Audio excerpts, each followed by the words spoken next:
Hello, everybody. Hello. Hope everyone's on for today's live. We got a couple more minutes to go, so we thought we would start a little bit earlier just to see if anyone's coming on. What an amazing dish this is. It's so yummy. And it is a little bit of work to get the potatoes all sliced and whatever. But That's why we have this beautiful gadget. what's it called again? It's called the Japanese mandolin. It's a little mandolin you don't play music with because otherwise you cut your finger. But you see, it's got this beautiful little gadget and you can cut the potato really, really thin. Well, potato, cucumber, any type of vegetable. I used to have something like that. My mom did. Yes. Originally, and you would change all the different blades to it depending on what you wanted, and then it had an actual apparatus. So it doesn't cut your finger. Yeah, and then you'd go, and then it had a thing that you could put it over to container. Do you still have it? Well, no, I do have my mom's ancient one. Look at that. That's her ancient. Look at that. I still use it. This is probably 50. Some of the things that I use, it's got to be like 50 years old or so. It came from Holland? I don't know. This is pretty cool, actually. I mean, how many people actually ever use it? And wow, it's still very sharp. Yeah. I mean, you gotta be careful. But imagine that. You know, here we think we are so avant-garde with things. 50 years ago, they were already. I use it all the time. Yeah, it's awesome. It's pretty awesome. So, I guess we'll talk about it again at 4 o'clock. So, it is 4 o'clock. Perfect. So hello everyone, welcome, thank you for joining us. It is Anita Heidema and Chef Dario Tomaselli. Dario Tomaselli with Passion's Cooking. Thank you so much for joining us, really appreciate it. It is a lot of work putting these lives together. I find between the podcast that I do and all the cooking things that we do, we're constantly living in lights and juggling this and juggling that. But it's the new. We love doing it, That's so right. it kind of makes it a bit easier, right? I love beauty. I would love. Look at this beautiful woman. What the heck? You know, life is too short, right? We can't complain about the things we can't control, but we can be thankful for what we have. Aw, that's sweet, that's sweet. So today we're making gratin Dauphinoise. One of these days I will figure out these languages and how to say it. To me it's a gourmet scalloped potatoes. It's scalloped and potatoes. It is delicious. It is scalloped potatoes. Because you have a little bit of extra added to it, so it's very, very yummy. We're doing this for the next few weeks, and we're adding in side dishes. So last week we made the Brussels sprouts. Roasted Brussels sprouts. Tonight we're making the gratin Dauphinoise, and next week we're making a ratatouille, right? We're going to make actually a pretty cool ratatouille because it's going to be a completely different ratatouille. We don't want to give it away, but it's a ratatouille with rice, but not rice. Okay, you got me stumped here. So it's going to be something interesting, something really cool that we're going to do next week. But that's part of the accompaniments for your Christmas, okay? But we're doing this in conjunction with our holiday turkey bundle. And that is really a group of recipes and videos on how to prepare the perfect turkey. And a lot of people are not wanting to do the full turkey this year because the sizes that they're having in their groups are smaller. So we have it that you can actually debone it. It's a video and make 4 roasts out of it. So you got 2 dark meat, 2 white meat, special stuffing recipes for each. Right. Festive drink in there, festive sangria, yahoo. Festive. There's something, then a wine list. So the wine that you should have for the holidays. So it's a really neat little free bundle. The profile is either up in the link or down below or somewhere around there. It's Pasha's Cooking holiday-turkey-bundle / I can't believe you remember all that. It's not an easy one. But it's fun. It's fun, right? So that's why we figured we'd add some sides for the holiday turkey bundle, and it's a nice recipe and a gift to you to showcase something really different this year and have some fun and it's ways to actually.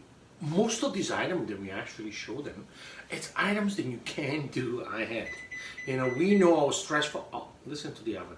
You know, technology nowadays, oven just talks by themselves, temperature goes on by themselves. Pretty soon we're not going to cook. No way. Well, you do everything by your phone. Everything's smart and Wi-Fi. Yeah, so, not very smart, aren't we? When we need the phone to tell us where to go. It's neat. The phone to tell us where to go. I don't know. Can you think about it? You know, they call it smartphone. Well, they're smart. We are not, because we need that. But I think it's organizing yourself and really creating kind of a plan for your holiday. You know, this has been a very difficult year, I say. You know, challenging, and let's try to make sure. Let's not try. Let's make sure, right? I was going to catch her on that one. Yeah, she was going to catch me.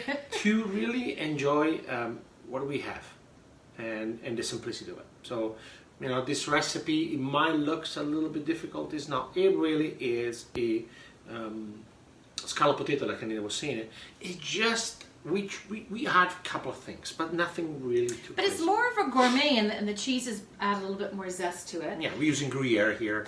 Then is the little more sharper of a cheese, and it's got beautiful this aromatic flavor. We use a little Parmesan if you want it, okay. But then the little twister here is the Gorgonzola. Yeah. Okay, then is the stinky cheese that I absolutely love. Then The it gives a little bit more of a sharpness. And what we have also that is very interesting, that might be different from, we put a little bit of grainy mustard into our base. So it's interesting, it's fun, it's exciting. We love it. Hopefully you guys are gonna love it. And I don't know if I added in, it's got nutmeg as well. So Yes. those of you that might be cooking with us or decide to do that, it's best to save the recipe and to be able to... Fresh nutmeg. And also this recipe is great if you're wanting to cook in advance. Yeah. So let's say you're wanting to do a dinner that you want to have in advance, you don't have to cook, you can spend Right. the time with those people you're with, then you could be able to do that, right? Yeah, and that's it. And the greatest thing about this one, you can make it, and it's almost greatest for the next day.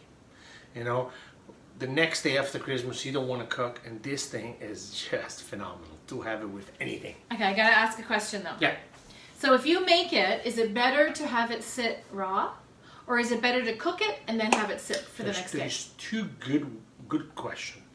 I personally think then it's better to cook it and then let it set overnight. Same way you're making a lasagna. So you make it now. Lasagna, believe it or not, is almost better when you make it the day before for the next day.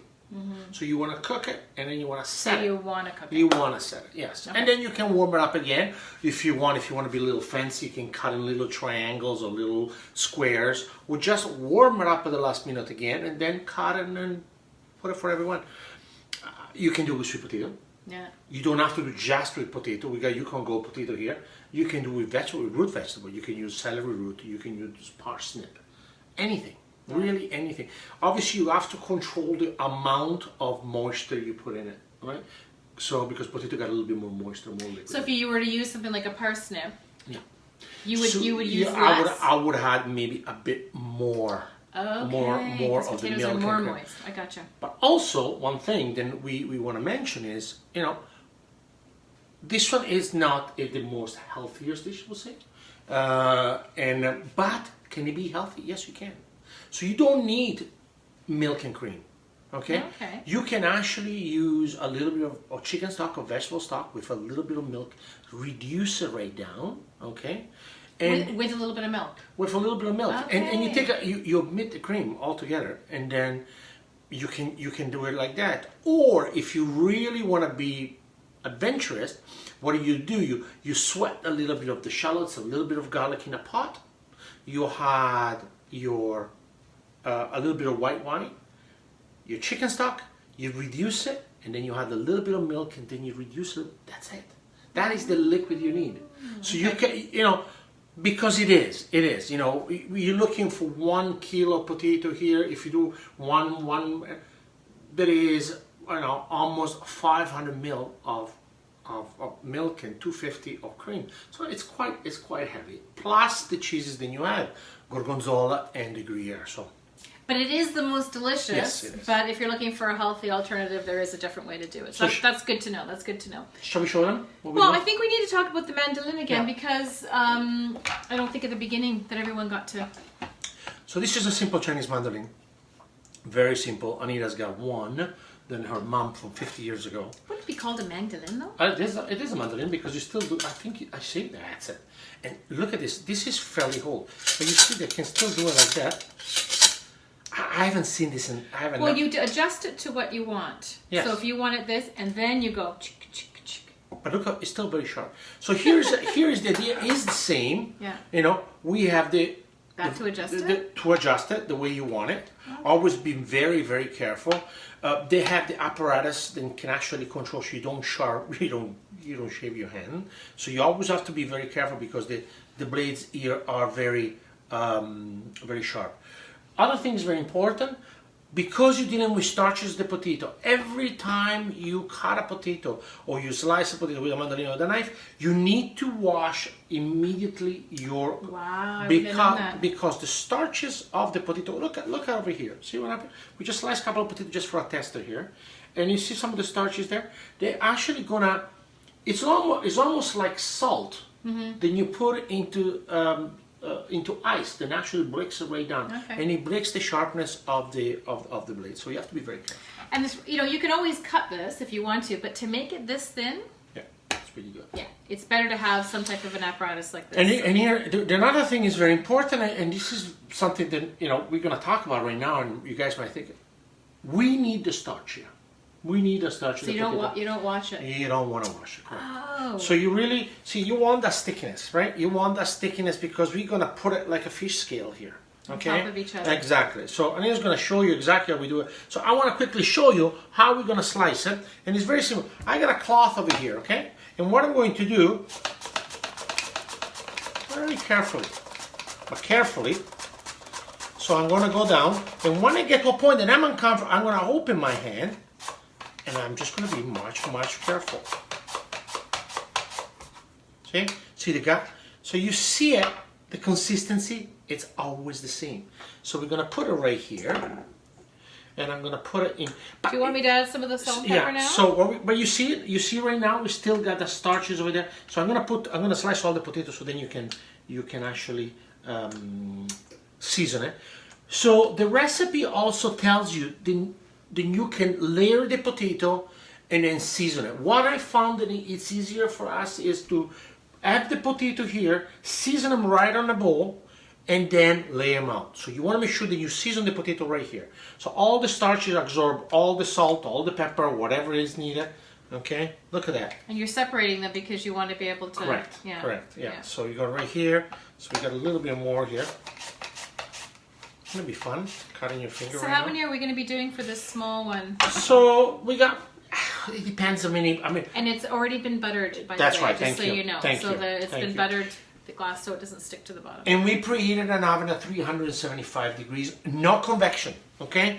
A lot of the ovens here come sometimes with convection in it. Don't want hair. You want a static oven, 50 to 60 minutes. This is going to take to bake. But you want to make sure that it really slowly bakes. The potato really come together. So I'm going to quickly do one more potato just for... Should I start stirring this up now, or should I wait till you're done? You can do it. So Anita's going to put a little bit of salt. You're going to put a little bit of... What else are you putting? Oh, some pepper. Yeah. See what I'm doing? I'm opening my hand quickly, yeah? It's a smoked paprika, right? And then a little bit of smoked paprika. So the smoked paprika is going to give us a little bit of the beautiful smokiness effect. Okay? So salt, you got the pepper already. Awesome, beautiful. And there we go. So that's it. So what I'm going to add here, just maybe before you, just a little bit of nutmeg. Yeah, and you know what? I don't think I put that in the recipe, so if not... It is an optional, okay? It's not something that you must have. Fresh nutmeg if you can, please. Just a little bit like that. And that's it. So Anita's going to mix it. So I'm going to wash the mandolin right away because I don't want to ruin it. And it's good to make sure that everything is coated as well. So It's going to take you a few minutes to kind of dig your hands in there and make sure everything is coated properly. And with Dario separating it when he cut it, that's great too because... Perfect. So there we go for you. So once Anita's got this thing, and I'm gonna so we see what she's doing. She's gonna layer them a fish scale, right? And here's over top of each other. So what we also have done here. So I'm gonna let Anita work on that. You can, yeah. So what we have here, we have some hot milk. Okay, we just brought to a simmer, not to a boil. Okay. And with that, we have the cream, a pinch of salt, and then what I'm going to add And this is the unconventional part. Chef, is this good? Oh, you're the best. Perfect. So now, normally, in many places, you would see, maybe they would actually put a layer of cream in it. We don't want to do that. So what we want to do, we're going to put some of the Gruyere over here. First? Yeah. Okay. Then we're going to break down some of the Gorgonzola on top of it. And just to really, exactly, perfect. Yes. Is that good? Yeah. Maybe a little bit more. You like cheese, right? I take the whole thing on this layer if I had my choice. You know that. But I gotta listen to directions. It doesn't happen that often. Quarter of a teaspoon of pommery mustard here. Okay. So now I am breaking up the Gorgonzola The Gorgonzola, correct. into chunks. In small little pieces like that. So I'm gonna add, see, milk, cream, just come to a heat. Okay, not to a boil, please. I wanna really emphasize that. We don't wanna scorch that milk, okay? So now it's hot, and now what we're gonna make the so-called liaison. Liaison is what is actually gonna have these two elements thickened together, which is nothing more than some egg yolk. Then they're gonna be tempered with a little bit of this warm milk and cream mixture. Do you want me to layer again? And Sorry for interrupting. and then you keep going. Yes. Okay. And what about the other cheese? And you can put, I got some Parmigiano here if you want it. You can put there, if you can have some smoked mozzarella, you can do that. Here we're sticking mainly on a little bit of the Gruyere, a little bit of the Gorgonzola, and a little bit of Parmigiano. So here we go. So Anita's doing a phenomenal job right there. And now, what I'm doing, I have a pan like this one. Very simple. And what I'm going to do, watch this. I'm gonna crack some eggs. So what I'm doing, I'm gonna probably add, for this amount, I'm gonna probably add 2 to 3 egg yolk.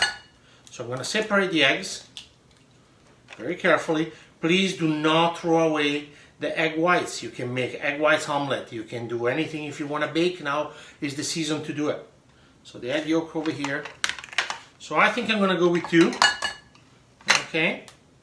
I think the recipe said 3. Is 3, there a 4. reason? Oh, because we have a smaller because we got a dish. smaller amount. That's Yeah. why. Yeah. Okay, I gotcha. You can put it, but I think it's enough. Okay, perfect. On this layer, I'm going to put a little bit of the Parmesan as well. Yes. So we got the Gruyere. Gruyere. Gruyere. Perfect. So here we go.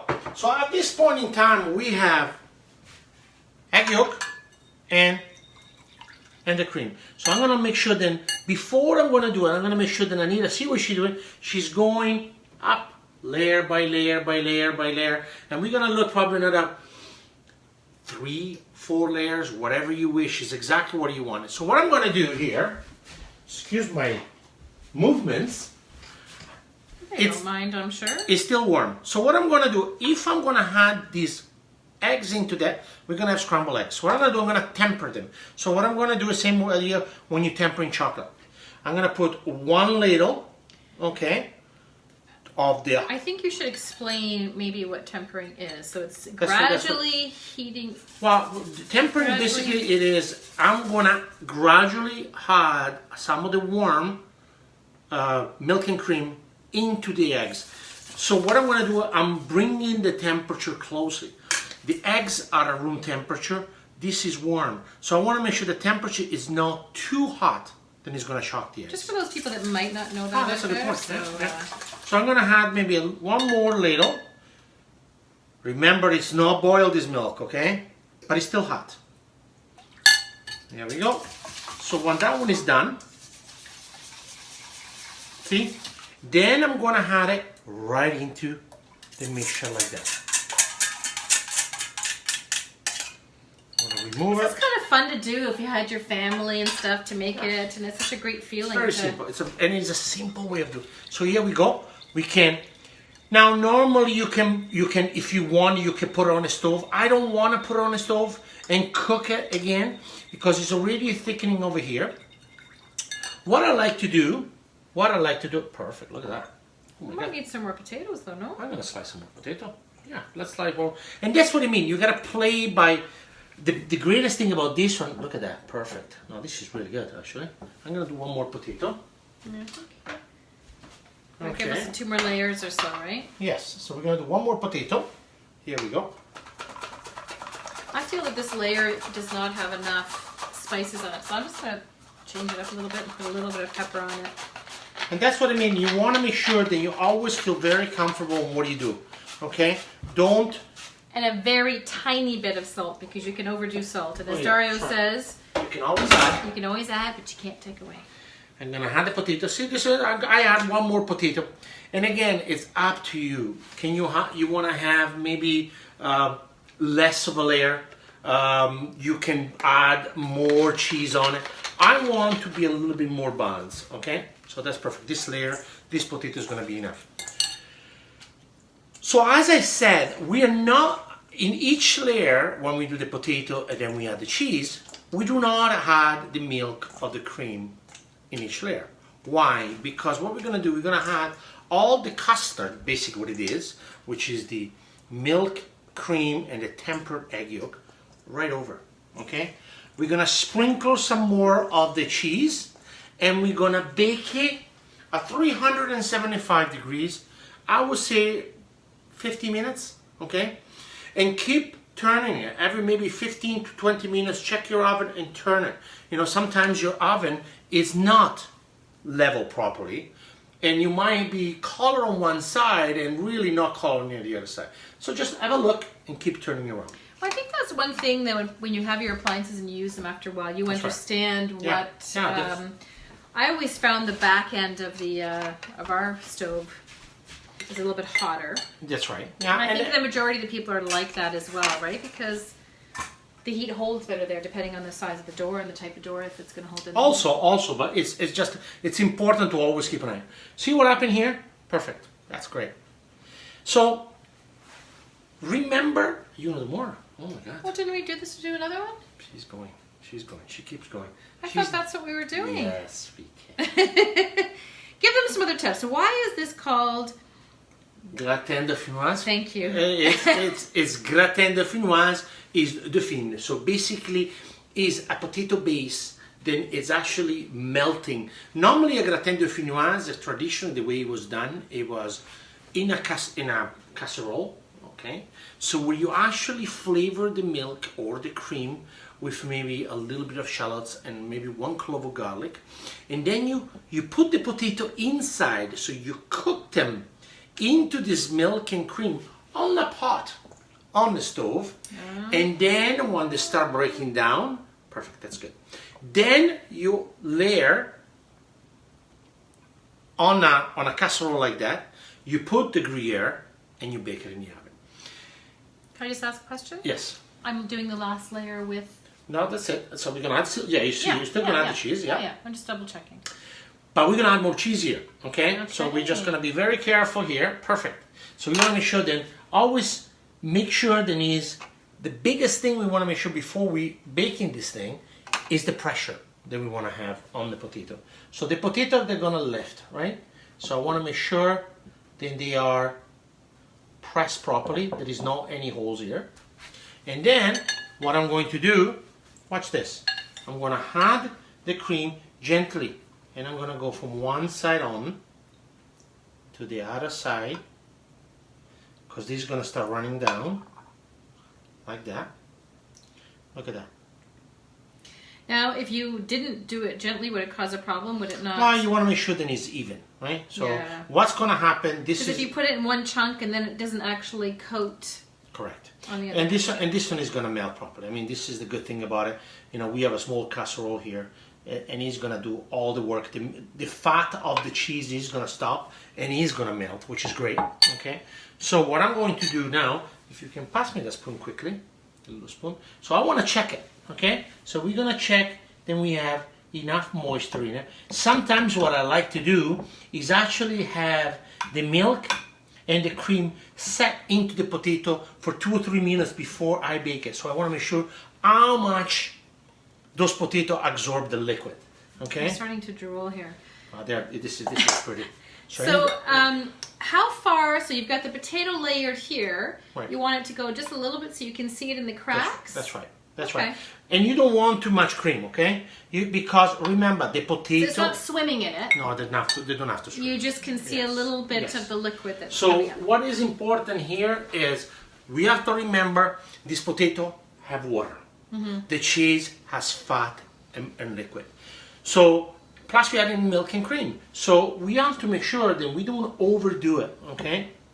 We don't want to have too much of it. But I want to make sure that I check it properly. Beautiful. So this is maybe one more ladle here. Sorry. Right here. That's it. Beautiful. I don't know if we can really show everybody, but... And I find that some scalloped potatoes, they taste good, and others are kind of bland. So this is a great way to the other thing you get so can much do... flavor to it. So another tip, I normally, if you want to do it, and this is just a different variety, you can actually put 2 cloves of garlic into your milk and cream when they heat up. So the garlic will give a little bit of the flavor, or maybe a shallots finely sliced. Then you can strain it, and then you add the egg yolk. So you have a little bit more flavor. Would you put the whole clove in, or would you? No. I would just put it. You can slice it if you want it, but what I like to do, 1 clove of garlic, smashed it into it. So here, what we're gonna do, we're gonna add just maybe a little bit more cheese. I am not gonna add any butter, anything else. I'm gonna put them in the oven, 375 degrees. I think it has enough fat in it, so I think it's going to be okay with it. Yeah, and you don't want, and you want to make sure that it's perfect, just enough moisture in it, because when they're gonna cook, thank you, because we have. Voila! Look at that. The surprise of TV, right? So what you have is exactly what you have, something like that. Beautiful potato. So this one we baked it probably an hour ago. So it took another hour to set. But what you see, it's perfect. It's perfect amount. The potato are, you can almost see on the layer here, the potato are perfectly cooked. Okay? And you want to check, if you're not sure, what do? You grab a knife, okay? And what do? You go inside and you feel it, if they're perfectly cooked. And these potatoes are just perfect. I do not like sometimes when I have those scalloped potato, then they fall apart and they're almost like mush. You don't even know if there's potato in it or not. I want to make sure might as well just make mashed potatoes. Exactly. So this one is going to give you a little bit of a texture. It's going to be phenomenal with a beautiful piece of turkey and with a little bit of mustard sauce. And we're going to have with the turkey. Another little bit of browning on top too. Yes. Yeah, I look at the recipe. Do we cover it with aluminum foil? No, we're going to keep it open. That is a good question. Yeah. Why aren't we cooking it? Why aren't we covering it? Because if we cover it, we're going to steam it. I don't want to steam it. I want to bake it. So what I want to bake it, I want to have absolutely nothing to be covered. It's going to be in the oven, and it's going to go, like I said, this one cooked probably 55 minutes, okay? And it cooked 55 minutes. The last 3 to 4 minutes, what I did, I had color, but maybe I wanted maybe a little bit more color. So I turned my broiler for 2 or 3 minutes and just to color it. But what I want to show you, this one was exactly like that, very moist, as it's set, because we made that liaison, which is the cream milk with the egg yolk. It actually made almost like a custard, then it sets. Now, if we went with the healthier version, that you said you could use the stock and the milk and the rest of it that you said earlier on, would it still have that same hardness to it? Yes, it would. Okay. So, and that is called, for example, a potato pave, if you want to do it. So what we would do, in that specific case, what I would like to do is maybe layer it. So if I use vegetable stock with maybe some small onions and a little bit of garlic, maybe some fresh thyme, cook them with a little bit of butter, deglaze them with some white wine, and then add the vegetable, all chicken stock, reduce it, and then it's your option. You know, you can add a little bit of milk if you want it, or you can add a little bit of cream if you want it, but a very small amount. You let it cool down, and then what you want to do, you're going to do layer of potato, your cheese, and then a small layer of the liquid. When you're done, at the very You know, end. each layer. Each layer. Okay. Because now you need more of that moisture, because now that fat there is not going to be that much fat. Yeah, and I guess the starches are very important at that point, right? Exactly. Too, So then another layer of potato, more cheese, more of the liquid, and keep going until you get to the end of it. you cover with the cheese, the remaining liquid of the chicken stock and cream and onions and the goodness, and then you bake it. Okay, and same idea. Now it's important that you are patient. You know, I see many people, they say, oh my God, I want to bake it at 450 degrees. No, you don't want to do that. You want the potato to slowly come to temperature and then slowly coming down. So when you take this one out of the oven, we take it out, you leave it on the stove probably for 15 to 20 minutes before you even think about doing it. Oh, this is delicious. That's it. And I don't know if everyone knows, but normally we have our Sunday dinner with everyone in the house. So tonight we're making mussels and shrimp with quinoa, and this is the dish that goes with it. So I guess we'll show. We're making an healthier version of a gumbo. Yeah, it's going to be really, really good. So this is the side dish that goes with our holiday turkey bundle. So if you want to buy a turkey, and let's say you've got a smaller group this year, you can make actually 4 roasts out of it, 2 white, 2 dark meat. And when you do that, you need a special type of stuffing for each one because the white meat has less moisture. So you have to have a stuffing that adds some more moisture to it. So all of that is over at our holiday bundle. Free download. We've got a recipe for the sangria, festive sangria drink. We've got wine list there. We've got all kinds of stuff. So go on over there and download it for free. And then, of course, this recipe is a great recipe to have as a side dish for that. And it's nice because you can make it in advance. And that's what I like about the turkey bundle, too, is you can... Oh, okay. We got to do another live soon, so... That smells really good. Anyway, thank you so much for joining us, everyone. Really, really appreciate it. And oh, we've got Tony on. Hi, Tony. Hi, Jennifer. How you guys doing? Hoping to talk to you on Monday, Jennifer. And Tony, yeah. Ciao, ragazzi. Is Heidi there too? Oh, wow. Here we go. Anyway, thanks for joining us, everyone. Take care. Have a great day. Be good. Ciao, ciao. Bye.